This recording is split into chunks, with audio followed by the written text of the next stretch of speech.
Hello and welcome to the Overton Audios podcast. My name's Connor Chadwick. Hello, my name is Aidan O'Connor. I'm Eamon Longman. I'm George Gydra. And I'm James Sutton. And on today's podcast, I'll be talking with Daniel and John about Mastermind Volume 1, and then later on talking to Dan about Sherlock Holmes Volume 2, both of which are coming out in May. So, guys. Woo! Sorry. Yes. Hey! Hello, everyone. How are we all? Are we all well? Well is a strong word, isn't it? But yeah. Good. Oh, good. So that's a start. Optimists. We're all optimists. It's about me medically right now, but I'm with you guys, so life is good. You're getting there. You're getting there. George. We've been trying to get George on the podcast for the best part of nearly 2 years. Remember, I've asked you about 3 different times and it's just never worked out.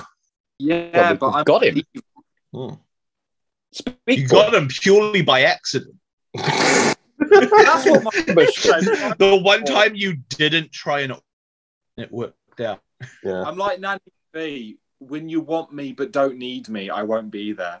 But when you need me but do not want me, I appear. Nanny George. Nanny Georgie. But the big question that people listening might be wondering is, where is Daniel? Where is Daniel? Daniel's not here. He is currently buying donuts for £2. £2?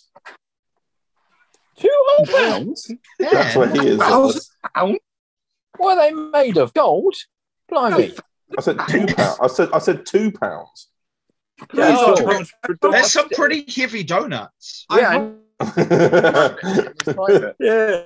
No, essentially, I forgot to record the podcast, and Dan's not here, so I'll record the section with Sherlock Holmes later. He's here in spirit. Yes. Indeed. I'll interview for Sherlock Holmes if you need me to. Here, look, you got it. You got one. I didn't contribute anything to Volume 2. You got but one I Irishman. will interview for it. Oh, actually, yeah, Aidan, you can be the replacement Daniel. Oh no. I covered myself in white goodness just then by accident. Pardon? I don't know if you're are you recording the video of this? Because there is a clip of me somewhere. I was eating a cream egg, and it literally dripped out of my mouth like something very graphic. And I just kind of had it on my hand, like it looks so. I did look down at one point, James, and just saw you like. I know it was like post-nut regret. Basically, I was just kind of sat there like, what have I done? Your entire life just led up to that moment. The cream. I was just sat there like zoning out, thinking like, what would Gandhi would have thought of this? Like, what happened? I always live disappoint Connor by doing this. That's how I live my life. So, normally, for me, the most of the time, the answer is yes. Connor would be very disappointed. So back to the podcast. Oh yeah, the podcast. So, we're doing the podcast. We don't have a topic. What's everyone? So generally, this is the part of the podcast where we just sort of talk about what everyone's been up to in the course of the month and everything. Obviously, it's usually just me and Dan going more audios and fractured timeline and whatever. But you guys, what sort of stuff have you been working? Obviously, I know that next month, James, you and I will be recording the segment for Rebirth, Volume 1. We will. So I won't talk about Rebirth. Not yet. I think we've talked about Rebirth. I'll spoil Volume 4. How many volumes are we doing? We haven't even done Volume 1 yet. Spoiling something. My God, imagine spoiling something on a podcast. Who would do that? Oh, man. I'll just casually like subtly leak something on the podcast and see if anyone figures it out. Have you already done it? Probably. See if anyone actually listens to this part of the podcast. Aidan, well, I mean, at the moment, I'm editing the prequel from my Doctor Who series. Just trying to get it done. That's the Burgundy Doctor, isn't it? The Burgundy Doctor, yes. One of legally distinctive from the Little Red Doctor. One of the Burgundy Doctors. It's just a bit more of a wine color, a bit more classy. The wine doctor. Irish, are you? The just piss-drunk doctor. Stereotypes. But yeah, it's true. It's going into the editing stages now, where I'm looking at. I said March. I said April. I'm saying May.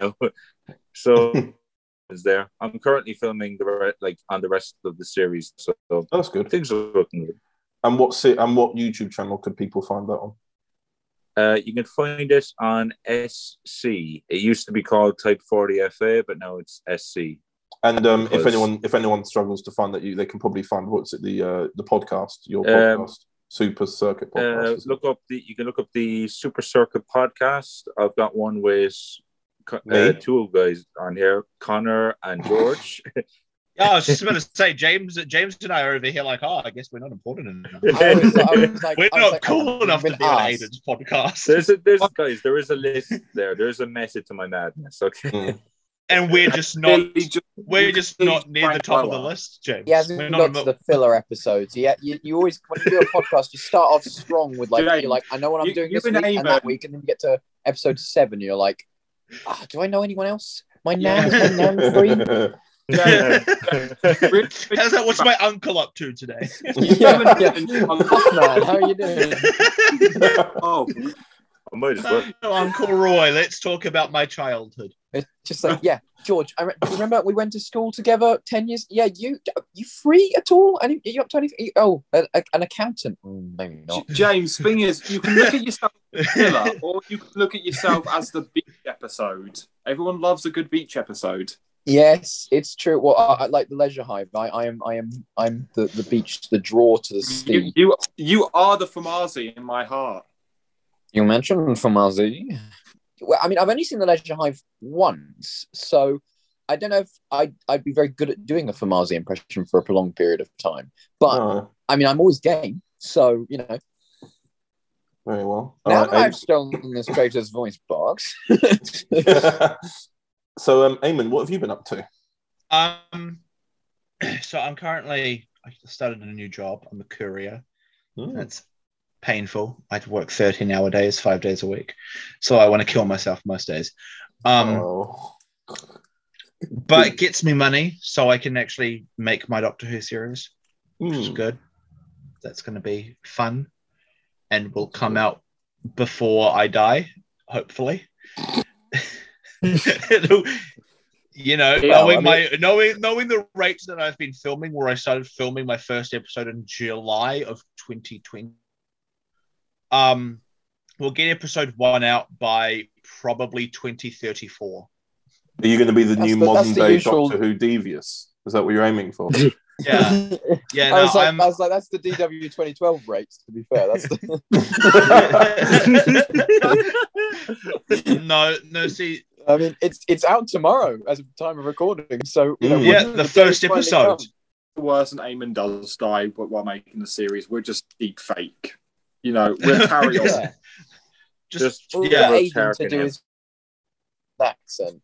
Yeah. And, how was your New Zealand accent, Aiden? Australian. Well, I don't know. I don't know how it is. It's not exactly easy. Okay, right. Moving on. Right, George, what are you working on? Well, at the moment, I'm working on my health because I've been not too well. No, you've not been very well at all. It's very important. But you're taking some good time out. You're looking after yourself. No, I am. I'm checking with doctors and stuff. But yeah, in terms of fun, creative stuff, I'm hopefully going to be doing some more stuff for us on production with the Dark Days stuff. Yeah. I don't know why these two are laughing so much. We're purely laughing to get Aiden laughing so he spits the water Right. I'm trying to ignore them. I'm trying to ignore them at the moment. Yeah. Continue on. Carry on. Pay no attention to the men themselves. But no, I saw Aiden take a drink of his water. Like, I'm going to make him laugh now. I mean, I'm working my own I'm working my own series. That's not the Blonde Doctor. I'm working on my own Doctor Who series for Instability Productions, which is my YouTube channel. So that's been going well. Got a few episodes scripted. I got Aiden casting it at some woo! point. That's going to be good. We haven't been asked again, Eamon. No one likes us. Again, what the fuck is up with that? He's saving us for the beach episode. Whatever. Hey, I want the fan service. I mean, do you guys... Okay, I'll ask you guys now. Do you guys want to be in my Doctor Who series? No. Yeah, I don't think I've ever said no to any of them. Yeah, I mean, I'll do anything. Cool. Well, in other news, I've just cast more people in my Doctor Who series. That's good. That's good. But they're secret. It's a spoiler. Yeah, I can't reveal who they are. Because you don't know who they're going to play yet. I call one of them... Hang on a second. We all know exactly who I'm going to play. You're going to play the Rani. The Rani? Oh. Leave the girl. It's the man I want.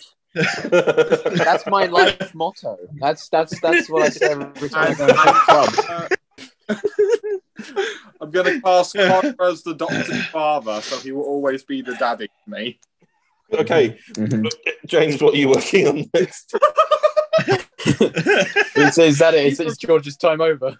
Yeah, every time he called Connor daddy, so Connor was like, nope.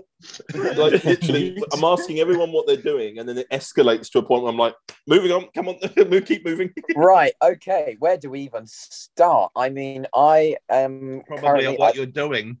Yeah, I mean, we just released the official psychic paper. That's what I've been working on currently. We've been doing 100 of those. Official, so it actually works? No, the official BBC licensed psychic paper replica that's being sold by Roboto Replicas. It's now available now on robotoreplicas.com. Do go check them out. It might be .co.uk, I can't remember. But they're out there and they're perfect. They're how much is it? £75, I believe. That's actually not too bad. Yeah, it's proper leather. We got to take measurements from the original filming prop, the original psychic paper, and the same prop of the psychic paper has been used from 2004 all the way up until now. It's still the same prop. It's the prop that survived every Doctor.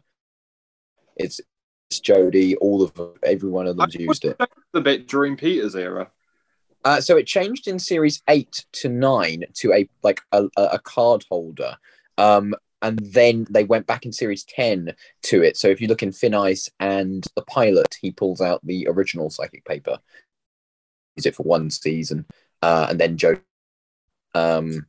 So we've been doing that. Jodie used it. Jodie has you. Jodie uses it a lot. She uses it in Kablam when she goes up to the desk and says, I think it's something like, you've got a thing from the First Lady, and it's just like, we told her not to write. We're her special favourites, that kind of thing. And there's a few other bits and pieces. I always forget that she uses more than just a sonic screwdriver. She uses it in the Witchfinders to say she's the Witchfinder General. She gives 2 of them to Ryan and Graham at the end of Revolution. Oh yeah. Is the gift that was a big moment. James is taking notes here. He's taking notes. Oh yeah, no, it's all locked up in here. Welcome to the Overton Audios podcast, which is now just the psychic paper history document. I don't know why. Moving on, we've been doing stuff for Time I listened Fracture. to an entire podcast where you just scrub the history of a psychic paper. I mean, I could. It could be done. But we're doing stuff with Time Fracture at the moment, which is exciting. And yeah, I mean, I can't talk about it, but it's cool. Then stuff to do with Big Finish again. Can't really talk about it, but it's exciting nonetheless. But we've done stuff in the past with Big Finish. So we did the War Master's laser screwdriver. Which was used in the Dalek Universe 2 trailer, and all of the sonics used in that trailer were done by me and my team. And other than that, I basically can't talk about anything I've done recently, so I'm just talking about what we've done in the past. It's my birthday in a few weeks. And other than that, I've just been... Happy birthday! Other than that, I've been tempting Connor into buying... What have I been tempted? I've tempted Connor into buying Lego sets. That's my only hobbies at the moment. And then recording audios for Connor and writing scripts and so on. Very That's good. It. That's very nice. Speaking of script writing, let's look. So I'm trying to find a segue. Speaking of script writing and What's audio, that? What's that vehicle with 2 wheels over there? My God, is that a Segway? Oh my God.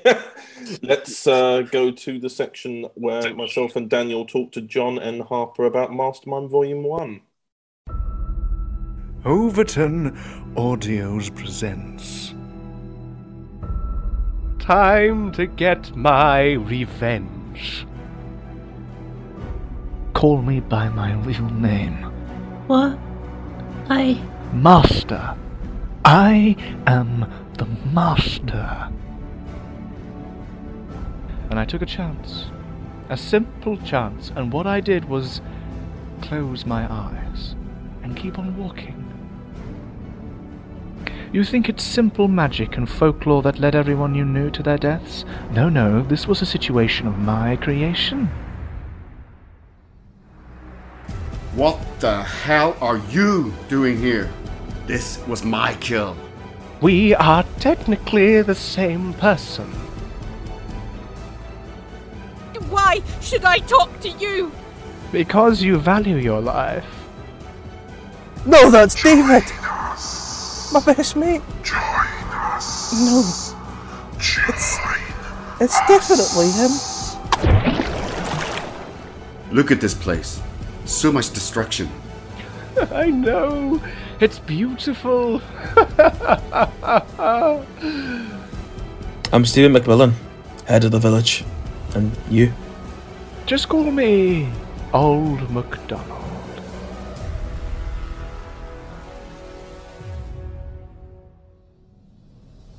Mastermind Volume 1. Coming the 7th of May 2022 at 12 p.m. War is peace. Freedom is slavery. Ignorance is strength.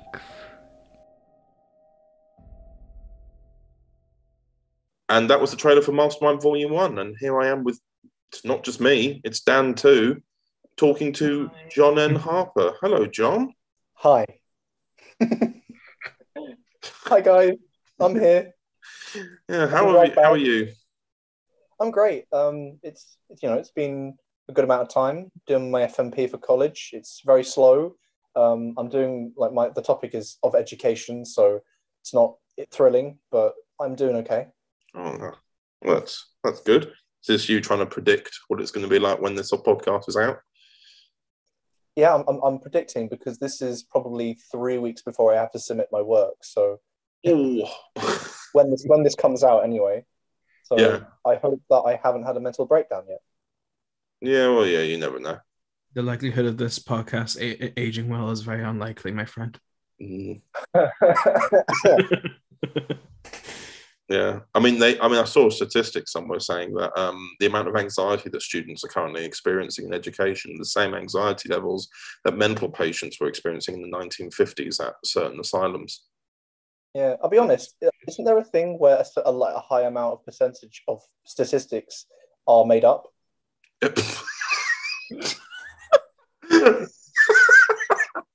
Oh, that was spot on. After I've given off potentially an interesting discussion point, you've gone, yes, but it could also be fake. You're telling me there's a statistic that say some statistics are false, but who's to say that statistic is correct? Yeah.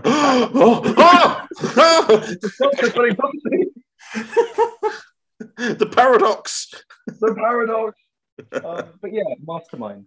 Yes, so this is actually happening immediately. This volume starts immediately after the special episode that's already come out, The Man on the Hill. Mm. I really like, I know we're meant to be talking about Volume 1, but I really loved the way that The Man on the Hill turned out. I'll be honest, Eamon is my favourite writer for the Master. I love the way he writes for the Master. And I think people are definitely in for a treat for where the Master goes through Volume 1. I wrote 2 episodes of it, the last 2. And would it also help if you knew that Eamon hasn't written a single episode for Volume 1? Cut it out. I won't. I won't. Won't?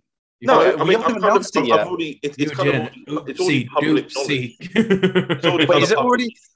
I don't know what you've already said, so I'm trying to be ambiguous. Eamon's already talked about Volume 2.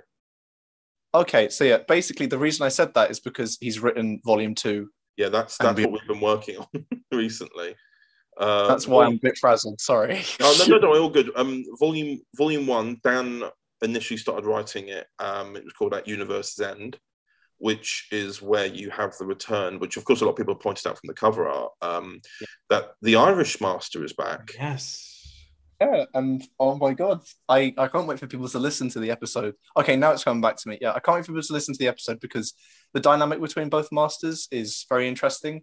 One annoys the other, but I do like the fact that I do like the way that it's written because they're still like two facets of the same person, as every iteration of the same character should be. But I like the sort of banter both characters have, if you know what I mean. And like the sort of sense of they're both the same person and they think they're the superior one. Exactly. They hate each other, but because of the master, they're kind of narcissistic. Yeah. Like they hate each other because they're both trying to be better than the other because of who the master is and how they think. Yeah, and it's weird because they both have they're the same character, but because they're so far apart in terms of time, they've got slightly different moral compasses. But it's really nice to hear. Yeah, definitely show in this episode, especially for the Universe's End, because you see how they have very two different tactics about how to take. Well, they have the very same tactic about what they plan on doing, but they're what was it like but the way each master does is very unique to themselves. So it does show they think the same, but they do it in very different ways. Yeah, because they think the same, they hate each other for it because they know what they're going to do. They can predict each other's movements, but because they want different things, they're constantly trying to sort of outwit each other in that way. Yeah, I think I pitched Connor this. I sort of just told him that I had this really funny idea of the master just trying to one up one another and trying to like fail each other's ideas just because I have petty jealousy of which incarnation is the best. Yeah, exactly. And I think it's low-key in like the main structure of this episode. Yeah. But then of course we've got to talk about the two-parter that you would see, kind of like a loose two-parter. I mean, they are in the same place, but they're very sort of two different sides of the story, which is your episodes 2 and 3 of Volume 1. That being what's it called? It's Old MacDonald and the bodies in the water. Yeah, and a lot of people who are interested in like creepypasta and SCP will recognize the title "Bodies in the Water." Both episodes take inspiration loosely because the actual SCP is SCP-2316, I think. But it's called Bodies in the Water, and it's meant to be like these sort of floating corpses, and it sounds very dark, sounds horrific, but that. But that's why when it's. I mean, I know we make jokes about it, but it's why it's suited to you. Because I'm sorry. I'm still sorry, Dan, about what I did to Nathan. I think Callum is still going through therapy after what he read, man. no, but like when it comes to, I want to take this opportunity to discuss something. I asked John very nicely, stop torturing Nathan for the love of God. The man lost his mother, and you are torturing him at every point you can. It was specifically waterboarding, wasn't it? Yes. You specifically said stop waterboarding Nathan, and then when I sent you the script, he goes through other horrific things, and he's like, "I thought you said you stopped torturing him." I was like, "No, you said stop waterboarding him. There's a difference." Poisoning him with decades-old biscuits is fine. Yeah. Bear in mind, by the way, he got a drill in the arm, and then was force-fed mouldy biscuits. And I forgot about the drill. Yeah. I generally don't think the drill ever made contact with him. I think it was just the psychological trauma.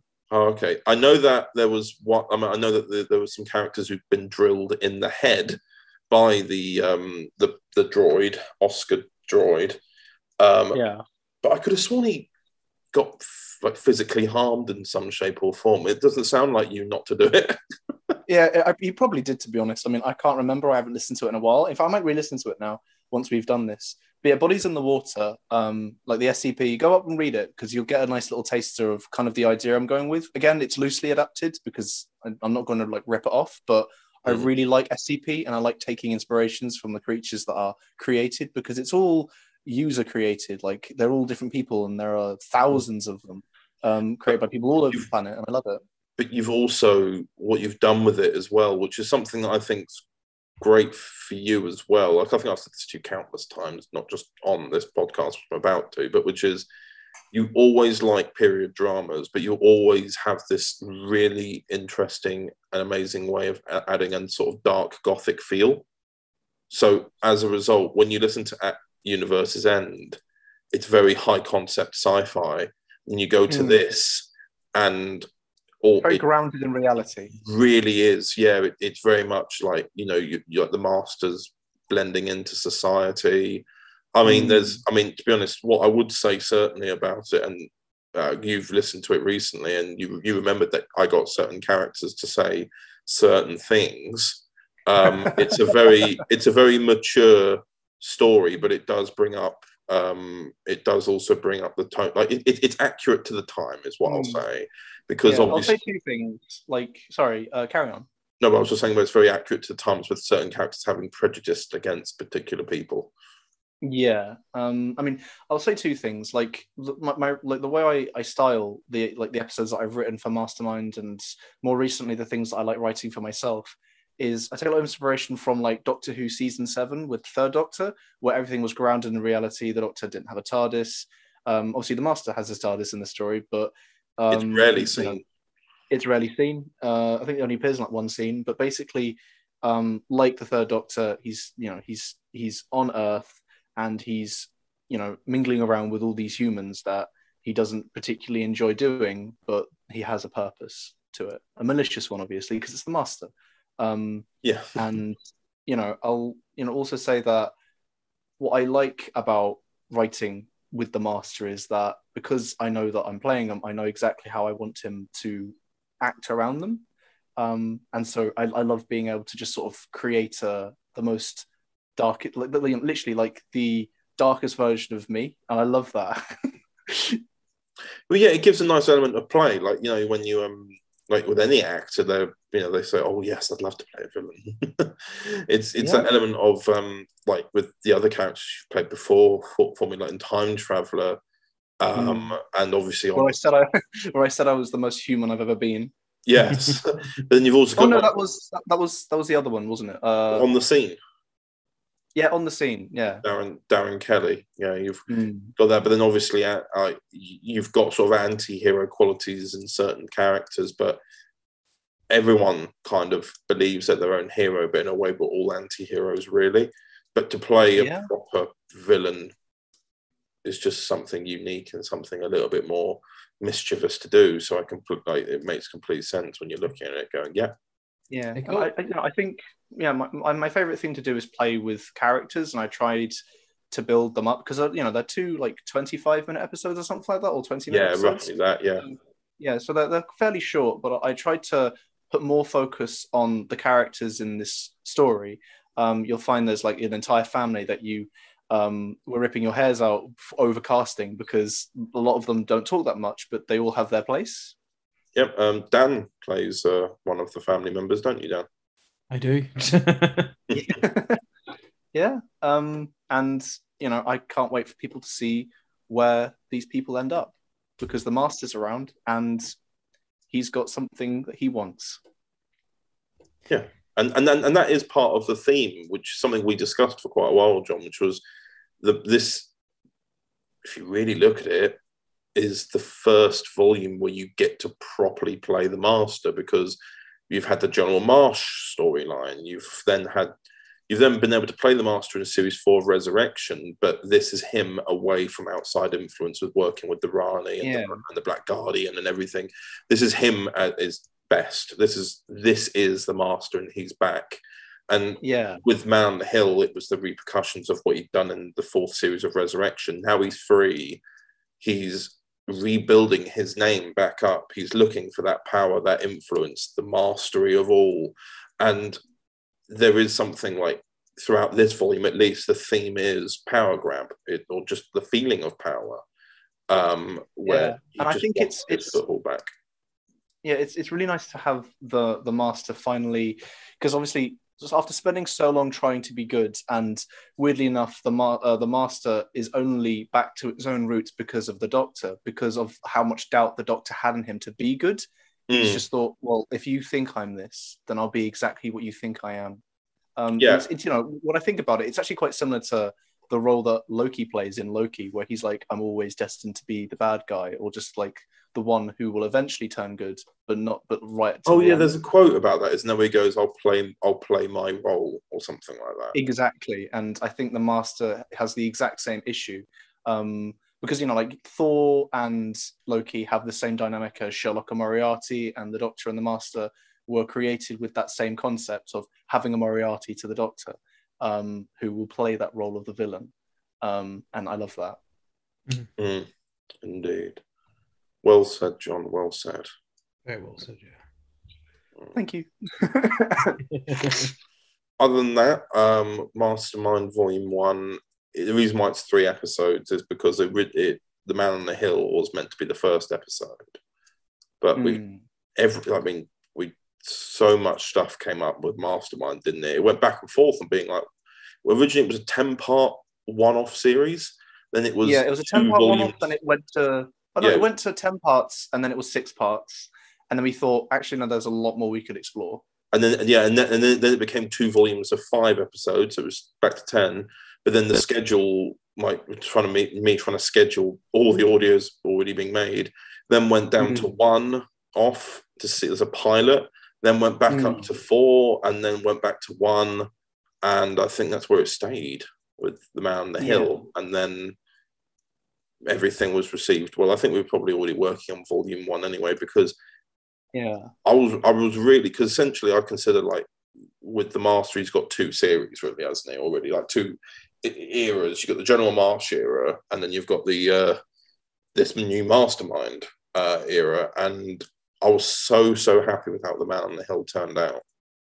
I think I absolutely love I think Eamon is my favorite writer for the Master, and it's why, like, I kind of completely sidetracked with Volume 1, because what I've seen from Volume 2 and beyond is absolutely amazing. And Eamon, I love you. Cool. I wasn't expecting the kiss to go through. Eamon has many kisses from me, but yeah, I love you. I've seen videos, because you and him have actually been recording Mastermind together. I've seen a video of you 2 dancing. It looks like you're doing a rain dance. I think I'm beatboxing one of them. Oh right, it sounded like you were clapping your hands, and he was doing the same. I was like, what is going on? But yes, so Mastermind Volume 1 will be, come on, I've got to get this before I've already run out of time. Mastermind Volume 1 will be coming out on the 7th of May, but then, unlike, it's not going to be coming out weekly this time, like all the other releases, it's actually coming out every half week. So Mastermind Volume 1 will actually be out within a week. Quite cool. I'm really excited to hear people's reactions. I mean, okay, I'll say this. Dan, I absolutely love the cover art, and I got so many messages of, like, John with beard. You know, it's very funny, because lots of people were like, "You've got a beard? Wow!"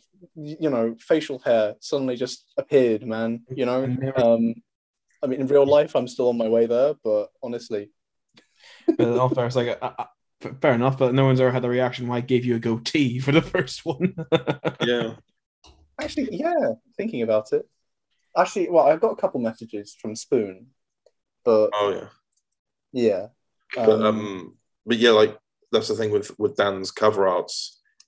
The ones that he's made are so amazing. I absolutely love your work, Dan.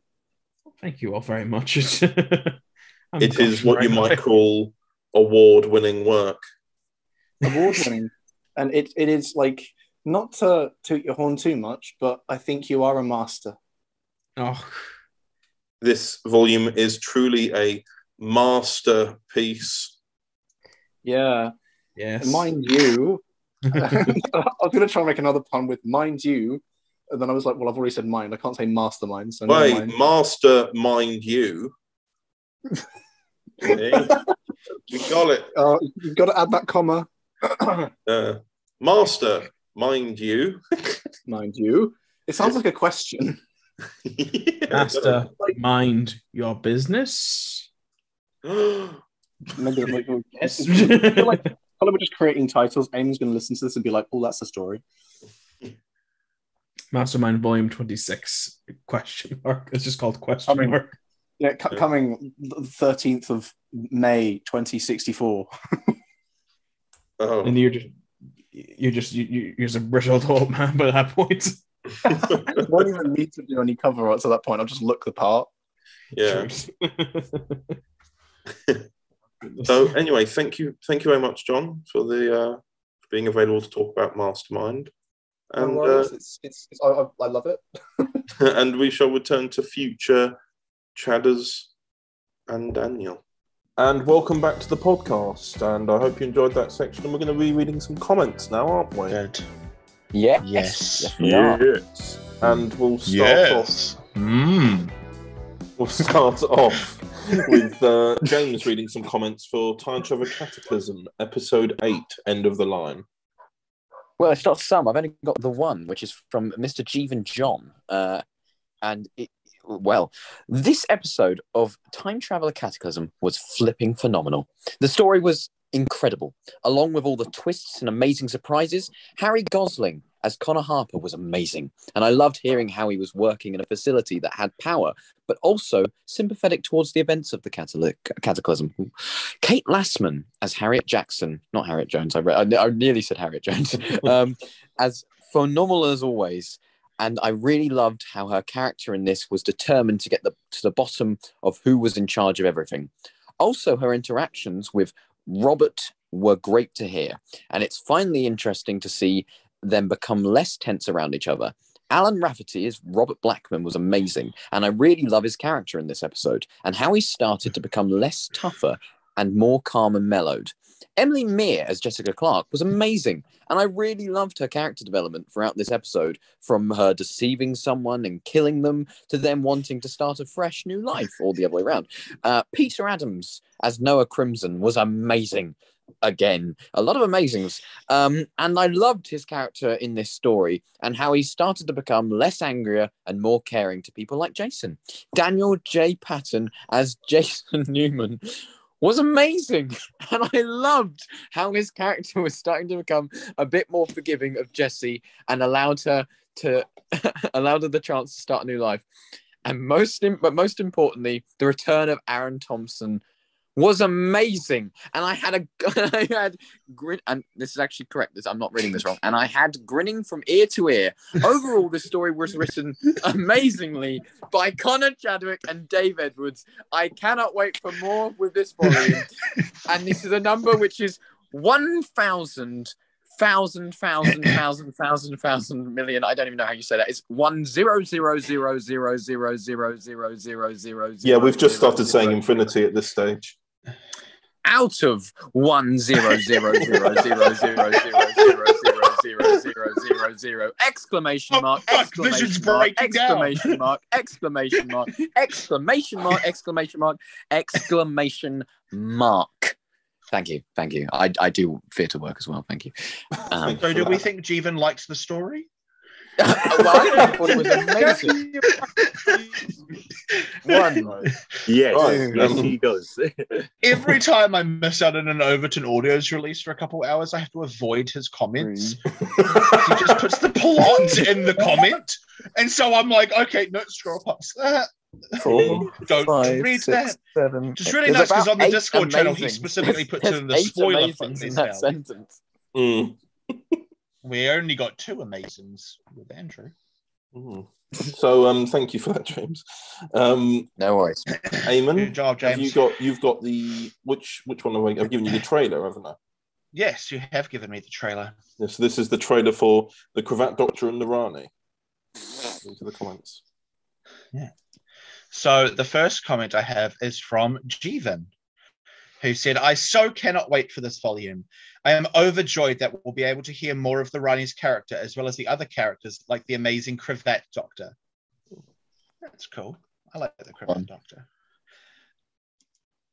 Mr. M said, I am hyped, with like a little party popper at the end, which is really cool.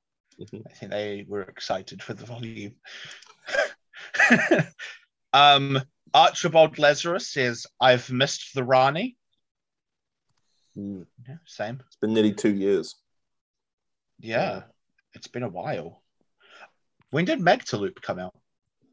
Oh, yeah. February last year. No, I thought I meant Connor. No.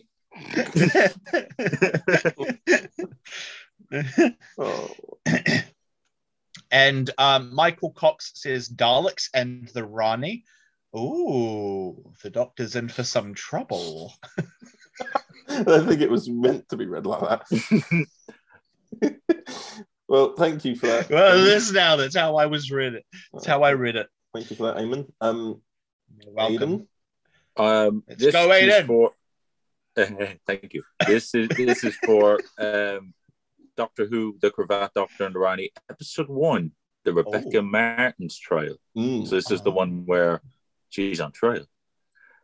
So first comment is from TARDIS Glitch. The episode itself was great to listen to, and I love the transitions between scenes. Music fitted perfectly with it. Way to break my heart again, hearing Carly's departure again. But I love the constant bickering and back and forth between the Doctor and the Rani. I love Kate's performance as the Rani once again. Another excellent portrayal. And Connor has done amazing as the Cravat Doctor again. And honestly, I was happy to see Tom was in this story. It was an absolute pleasure to play Marcus, Mary, and others. However, I do like the little detail of the Rani going to law school as another little callback, perhaps to the candidate, where she mentioned that she should have gone for Castellan on Gallifrey. Overall, a brilliant start and a great cliffhanger to set up the next story. Bring on the Daleks. The next one we've got from... And he did. I'm going to butcher the name. Dr. Redifis. Michael Cox. Just Michael say Cox. Michael Cox. There we go. We'll just say that. Just to save time. One of the many, many excellent aspects of this audio drama is its freshness. Nothing formulaic here. Sometimes in Doctor Who and other drama, for that matter, they can be a recognizable trope or even just narrative clues, and one can often piece things together long before the end, which can spoil one's enjoyment somewhat.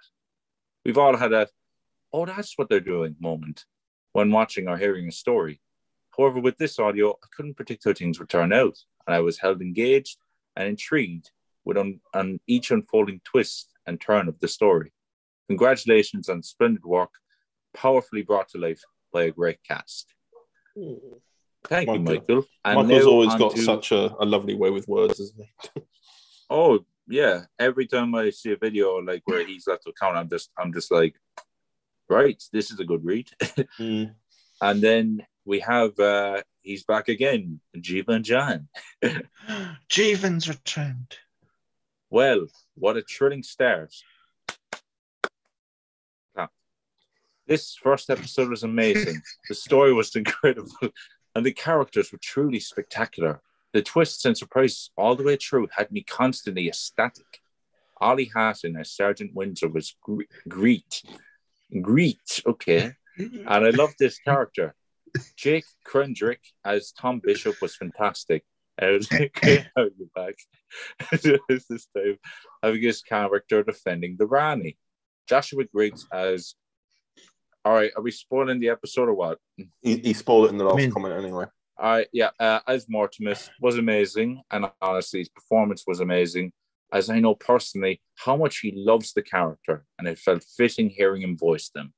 Last but not least, Kate Lastman as the Rani was bloody phenomenal, and I absolutely loved her characterization in this. And of course, Connor Chadwick as the Cravat Doctor was amazing as always, and I really loved his characterization. I look forward to more from him in this volume as it goes along. Overall, this episode was a terrific start to the volume, and I cannot wait for more. P.S. My heart almost dropped at the ending when I thought the Doctor had left the Ronnie behind. And you're going to be surprised, lads. He's not left a number. He's left some kind of symbol. It's an infinity symbol.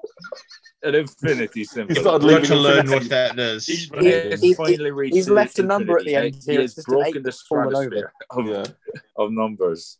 Oh, God, Jim. But, eight. There was one more comment, wasn't there? One more from Torch 0934. 8 out of 10. I think the story is amazing, but I got a bit confused about where this story is set for Cravat Doctor. An emoji with star eyes. Anyway, I think the introduction of Monk character in the story was beautiful move. Thumbs up. Yeah, and then, I've responded below, but basically this story takes place straight after High Society Part 2, which is the Series 4 finale. Basically, currently as we're recording it, episode 2 of Cravat Doctor and the Rani has come out. The Magtor loop, the Transcending Time episode we made, is set between episodes 2 and 3. So that's where the last Cravat story we heard is set. It's set between episodes in this volume that's currently coming out. But it is the most up-to-date version we've seen. All right, then just me now with Doctor Who, the Cravat Doctor and Rani, episode 2, Conquest of the Daleks. We have a comment here from favourite stories. We have, yes, indeed. We have a comment here from Dragonside Entertainment. Who the fuck's that? Sounds like a prick. That is you. And you have said, this is big Finish level quality. What's an excellent story. The Daleks are so well written here, it's actually unbelievable. The Cravat Doctor and the Rani team up is growing on me more and more as time goes on. It's going to be devastating if next week is the last we hear or see or hear of Kate's Rani. Thank you, Eamon. You're welcome.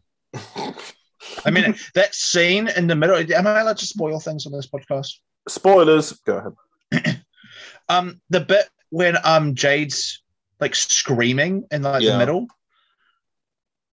I was like, fuck, this is like a big Finish level. That's fucking beautiful. That was such a really fucking powerful scene. So well done. Yeah. Also, Ali was great as well. Oh, yeah, no, she's fucking phenomenal. I didn't expect her to scream as much as she did, because originally it was just... She was amazing. The next comment is from Taj Glitch, saying, I love this story. Having it focus on the Dalek time strategist as well as the nice reference to when Kate Lassman played the alternate future Doctor was great. The entire cast was amazing. The one thing that stood out to me was that the Doctor didn't actually win. He didn't defeat the Daleks, and that's one of my favourite types of stories when the Doctor doesn't actually win.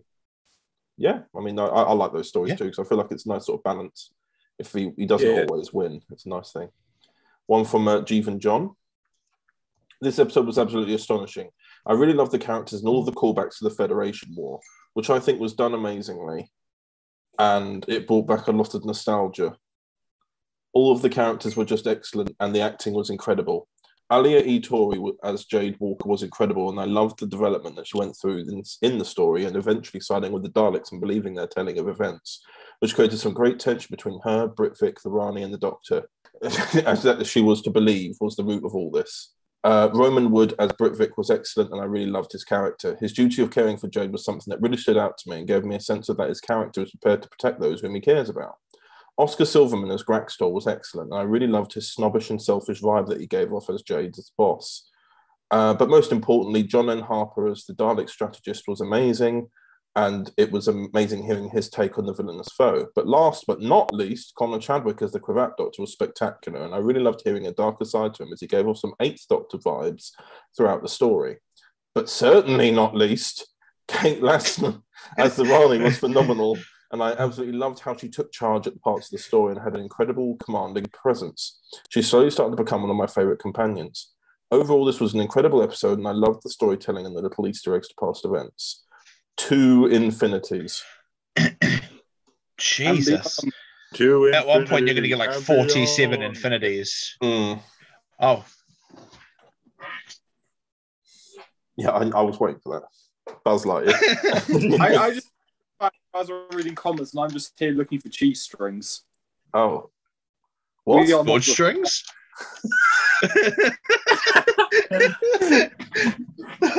We are not the same. Okay. We're now calling them George Strings from now on.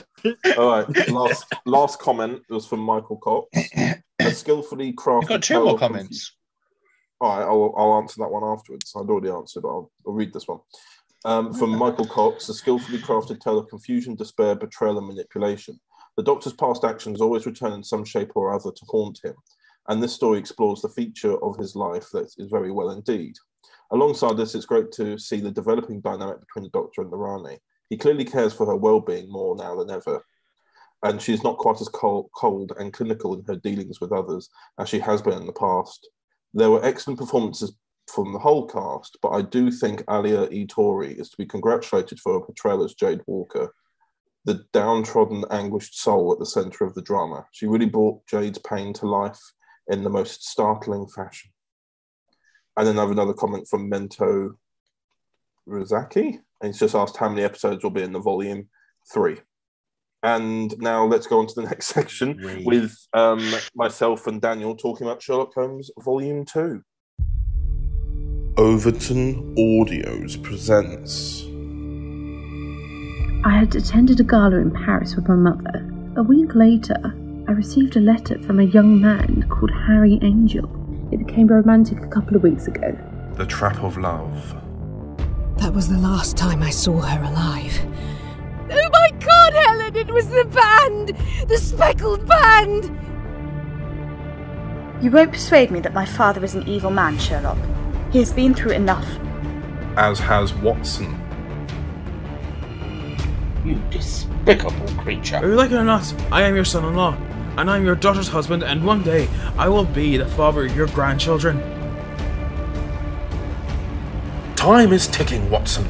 These are improper times. War is coming.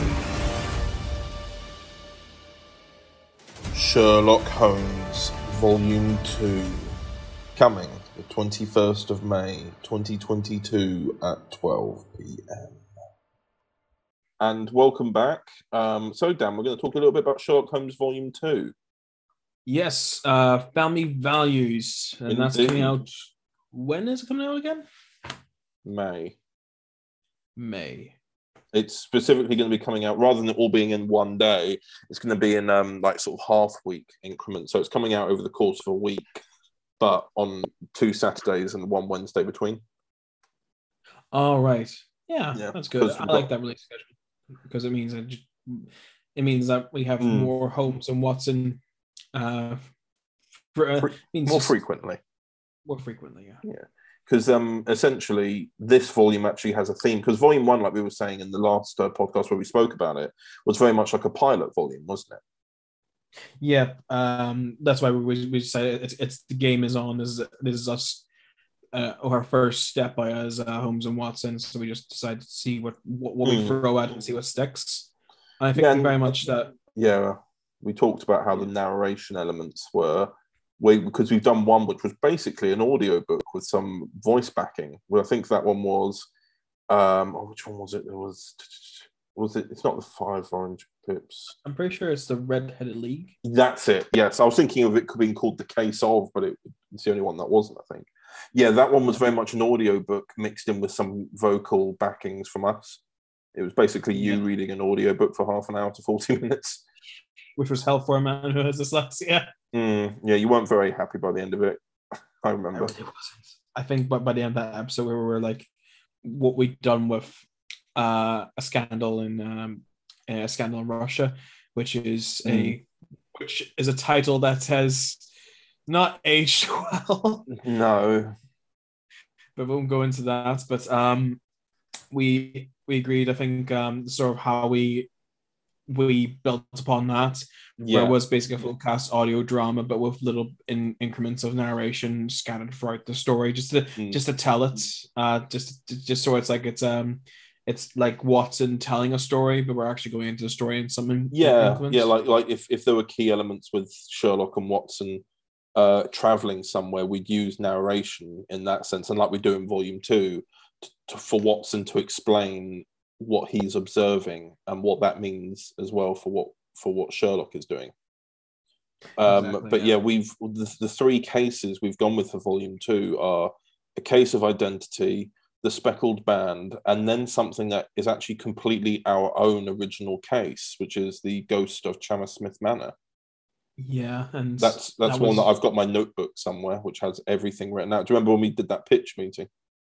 Yeah, we had pitch meeting. We were calling each other every so often just to see what the development of it was. You did the bulk of the writing. I was just there, and I helped sort of flesh out the story at some points. Yeah, because it was a case of describing. It was the fact of. It's weird when writing something like a murder case, because if you're trying to tell someone the story and explain it to them, you can't actually tell them. You have to tell them who did it first and explain how they did it, exactly like what Sherlock Holmes does. You can't actually build too much suspense about who did it. You can only do that when you're writing it and the story element. Like when I was trying to tell you about this particular episode that's going to come out, I had to tell you who did what and why the clues led to them. Yeah, it's not like it was a nice change, but at the same time it had a lot of challenges. Yeah, but even then we I think with the case of identity and speckled band, they were still very good in what we did as well. Oh yeah, the theme is obviously family. Yes. So we've got the brilliant Adele Jane Harris playing Mary Watson, who has only been mentioned really by name in Volume 1. So we're expanding more on that. Yeah, it was great today because it also I feel like in Volume 1 we definitely seen a bit more of Holmes's world than we did Watson. So this volume we're definitely seeing a bit more of Watson's world and more his family life, and also I think this volume fleshes out the friendship between Watson and Holmes a lot more. But yeah, there's a lot more care there, because there was something that we were dealing with Volume 1 was Holmes returning to the world of the people rather than the world of war, which of course he was doing, which is explained in Volume 1. He was a war strategist in World War One, and he was dealt with numbers and statistics and people and soldiers on the battlefield. That's all they were to him in the end, because of how engrossed he'd got. So Volume 1 was very much him, still not very well socially, but nonetheless beginning to work better at it. And then Volume 2 introduces him to the world of the domestic world, really. There are, like, the theme obviously with the family means that there are cases that are to do with family, but also, more importantly, character backstories that link with family, like, well, I suppose family values, which is exactly what the volume's called. And maybe next month's podcast we'll talk a little bit about the specifics of the episode that we put together with regards to because we talk about very deep subjects about there's like family prejudice in the one we wrote, wasn't there? Yeah, we can talk more in depth about that once it's out, when the context is all there and everything. But nonetheless, I'm quite happy with how the volumes turned out. We've put down some nice groundwork as well. We ultimately, it's just a nice set, I think. I mean, obviously, I would think that we've made it, but I think it's a nice sort of set of nice sort of small little stories. I agree. Yeah, I think like the case of Identity and the Speckled Band are definitely. I feel like we definitely established want to do with this. Our versions of Holmes and Watson with these stories are definitely playing to a lot more of our strengths.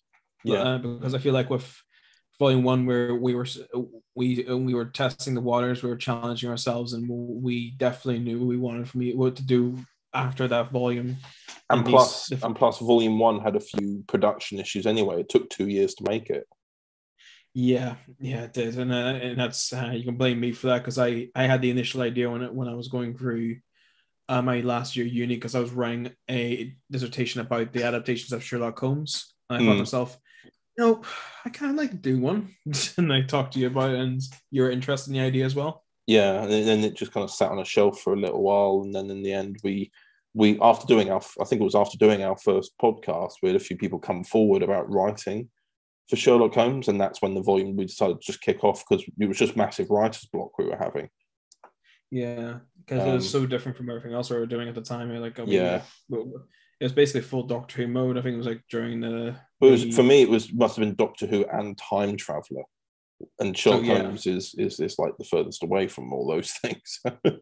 but yeah, exactly. But overall, I think a lot of people seem to like it, and I really hope people like Volume 2 as well when it eventually comes out. Yeah, I think with Volume 2, I think the main thing I'm very interested in was we went really like the two stories we adapted from. We played again to our strengths. I feel like we definitely came to our own with the third episode, which we wrote completely by ourselves.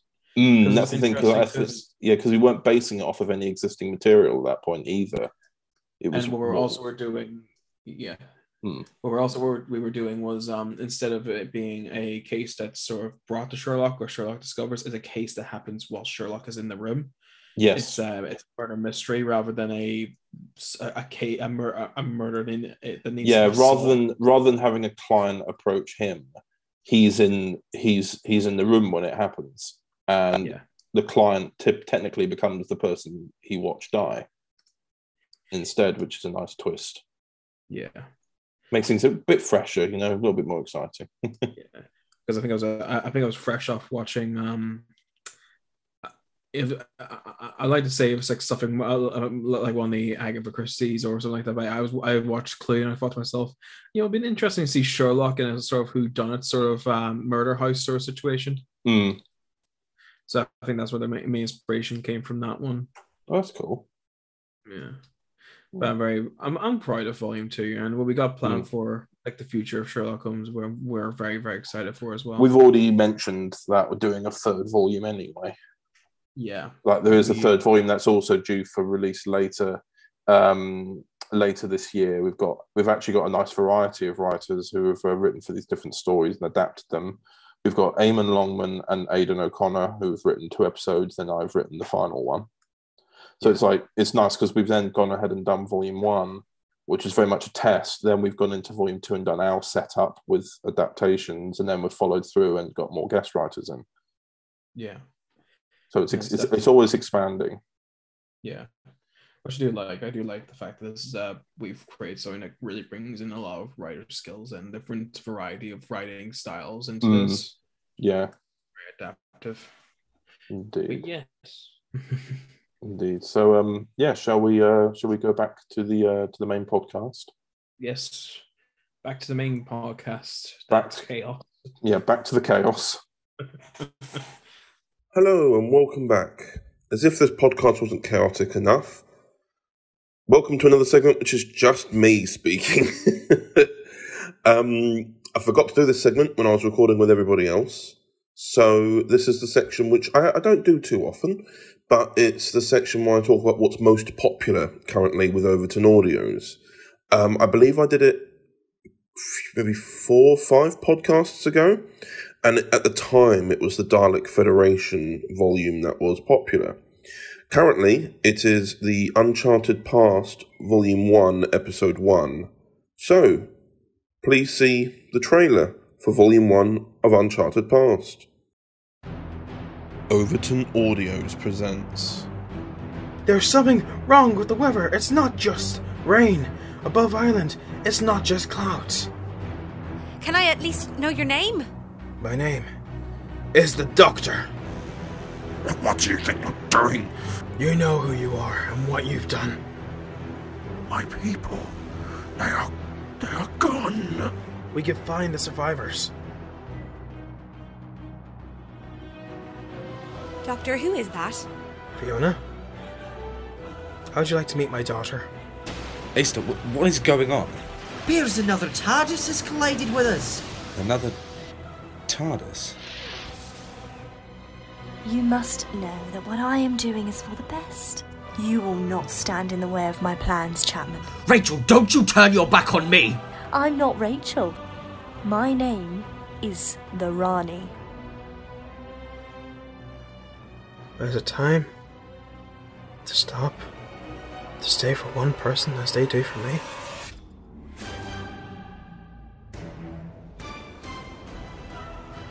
Doctor Who Uncharted Past Volume 1, full series available from the 27th of July 2019 by 4 p.m.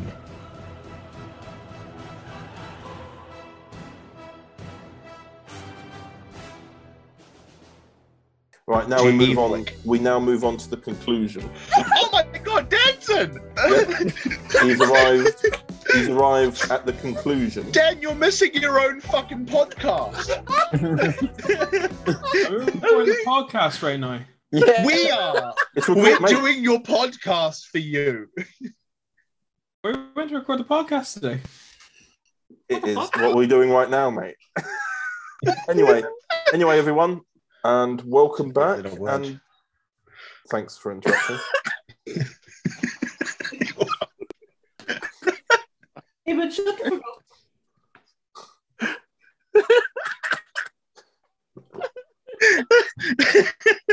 Okay, gotta continue. Welcome back to the podcast, and here we are back again, but this time we're joined by Dan and I believe Anya. Yes. It's a big podcast with many people, and Daniel had no idea I was doing this until just now. I mean, I called you. I thought I can join the call. We can get like the flights for you to come over because you're coming from a wedding. Probably get that done. But you're getting married, Daniel. Wait, yeah. This is who are you getting married to? When is this happening? Tell us all the details, including the time it starts, the location, the exact date, and what kind of dress wear is required. It's happening on the just for no reason. Okay, it's happening on the 32nd of the 13th month, 2000 and never, and it's 1:15. Go wait. Eamon, I reckon we could get there in time. It'll be fun. I like the way that the time to arrive is just go away. James, Yes? George has now joined our "No one wants us" there thing. Welcome, George. I'm glad you could join us. It's a lonely place, you know. But you come to peace with yourself at this point. It's time to reflect, work on yourself, and try to establish why no one wants you Okay, for work. like on Doctor, I also hate myself. Fine, I belong. mean, yeah. I mean, it's understandable, but you know, We're kind of already odd ones out here, huh? We're just not good enough. Apparently, we're just not good enough. We're not good enough. This is where we start the revolution. There's just going to be one audio story, which is just us three. We're just like all the Kiwi and blonde team up with Fraser. It's literally, it is just those characters stuck in a lift for an hour. Stuck in a lift on a way to a wedding that they'll never get to. And the wedding is the Irish doctor's wedding. We'll go once you get K9 and Dan and an audio together. I'm working on one. I'm working on one at the moment. Make it happen. You know what I'm doing. You know what I'm doing. It's not happening. And Connor, are you actually? Yeah, I'll do it. No, everyone shut up. Connor, are you actually? Are you actually? Shut up! Shut the hell up! Me and K9 in it. The pure fucking panic in this man's voice. What's wrong, Connor? Daniel? Yes or no? Are you actually writing this audio? What are you He's afraid not of? writing it. What? What are you afraid of? I'm just asking you. Are you writing this audio? Are you actually writing it? I might not be writing it. Connor, can I tell you of the disrespect that I faced the other day when I said to Sweet Daniel? I will ask quickly. Is this something you want on the podcast? Yes. Go ahead. Go ahead. Let's go. We want it on a record. No. Ladies first. Shut up, Dan. Right. Yeah, but you'll tell the live version, No, I don't. the Shut up. dramatic version of what the It's not events. dramatic. Your hatred, right? Search the dramatic version, Dan. So as you know, I have my own doctor. Yes. And I said to Daniel, oh, maybe I could have K9 in an episode with mine. And I would love if you could do the voice. And he goes, absolutely fucking not. And I said, but you've done the voice for another person before, but you won't do it for your future wife. And he said, yes. I respect that he's standing by his morals. You know, Dan, you've unintentionally put yourself in the doghouse there. Quite literally. This is why he's born to play K9. He's in the doghouse, guys. Exactly. He'll record you. In all fairness, careful. I remember we talked about it later. And you said, I want to do an audio story with K9. And you're like, okay, you've got a choice to make. Would you rather have an adventure with K9 or a pug? And you chose an adventure with K9. Because you won't get me effing pug either. Anya, if you want, if Dan refuses, I'll voice K9. Thank you, George. Thank you, George. And I'll voice his sidekick.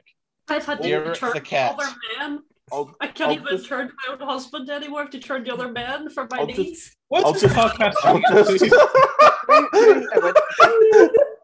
When Daniel didn't play K9 in the movie, I did K9. I'm sorry. Can I just say, I didn't do the K9 voices, and Luke got you to replace me. Listen, I mean, I'd say this, but Jack Reeves just replaced me in How Time Flies, so we're all. No one wants us here.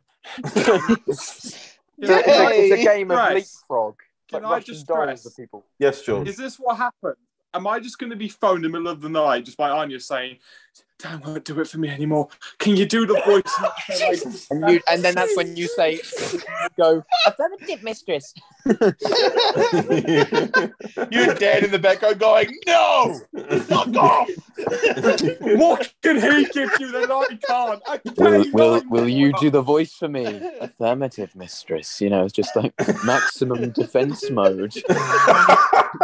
I got a question. How are we able to keep coherency with this podcast? With very great difficulty, trust me. I have kept a segment free for us both to be able to record ourselves, just because there's some order in this. The segment. Order? Where's the order in this? There isn't. That's my point. That's my point. There is no order. Does this mean that our faces get to be on the cover for this month's podcast? Ask Dan. Dan? Oh yeah, Dan. Yeah, Dan's like, fuck off. I have so many. I've got so many covers to make. Me onto the K9. Listen. Let's don't even do it. Like, don't. It was nice knowing you, gentlemen. Goodbye. just he just needs to make it the most dodgy cover there's ever been. Like, literally just cut us out like really dodgily with the cutout tool and stick us on. Why don't you just get Jeevan to make the cover? He'll make one of us at least giant in the background. So back to the podcast.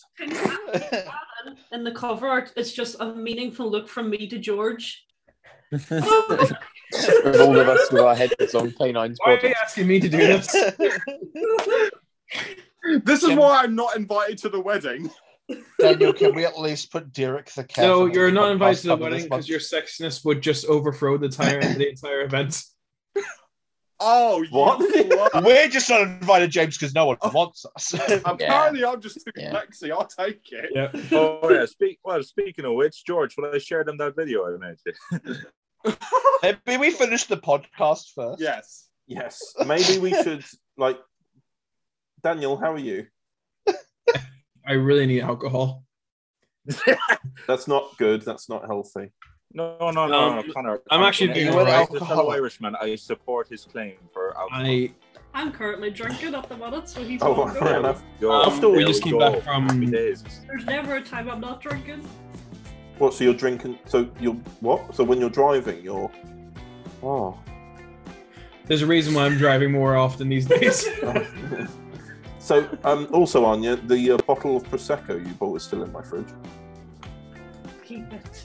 It's still got the spoon in it. It's still got the spoon in it. So when I open it, the spoon rattles in the bottle. What's she doing in there? It will not be too much. Okay, that was a good one.